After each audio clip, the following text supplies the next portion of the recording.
Hi, Nancy Benavides, here to talk about my beautiful friendship with Janet.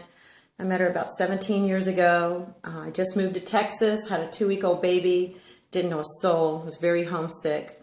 She and another neighbor, Bridget, knocked on my door and said that they were forming a bunco group. I quickly joined, and I've been rolling the dice now with some wonderful ladies for 17 years. I thank God that He put her in my path that day. Our friendship grew outside of the bunco group to include some Skeeters games, tennis, and lots of wonderful lunches. We would meet on a monthly basis and just be there for each other. We laughed a lot. We cried some. We saved a lot in therapy going to these lunches. Always there for me and encouraging, even though we know that she was the one fighting the biggest battle.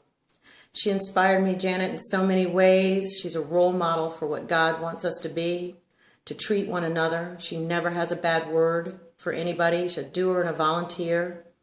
As we celebrate her life today, a couple of stories. She came to my house once as a diva for the furniture bag to collect some donated furniture and saw carpeting in the corner and asked me if she could have it. I said certainly, but it was going out for the trash the next day. A week and a half later, she shows me a picture of it in somebody's living room, and Janet, being who she is, had painted the rug. I never heard of anybody using paint for a rug. She made it happen. I'm not sure the comfort level of that rug or the life expectancy of it, but once again, her creativity and artistic talent shone through, and it was a beautiful gift for somebody else in need.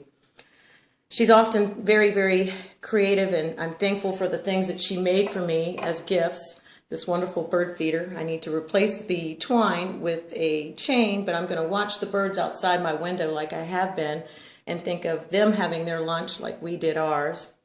And she made me this beautiful decoupage, I guess, woodworking of the Three Amigos luncheon of me, Janet, and her. And she was very embarrassed. It was her first time at it and told me to chuck it in as firewood. But of course I did not. I treasure this piece. I thank her so much for it. It's a paperweight, but I could see she fine-honed her skills later on as she made a going-away gift for Kelly I saw on Facebook. So once again, she perfected another area of her life. As we had our lunches, she often would tell me some stories. One that came to mind that kind of exemplified how she lived and how just Janet rolled. She was at I think it was a survivor camp, and the family might be able to tell me a little bit more, but we were all in a circle telling them about some hymnals or songs that meant a lot and what got them through their cancer. And Janet was one of the first ones and froze and didn't know what song to say. So she said, "Row, row, row your boat." And she said after everybody stopped laughing, the whole group proceeded in the rounds of row, row, row your boat. If you listen to it, that's how she lived every day of her life. She had steel oars.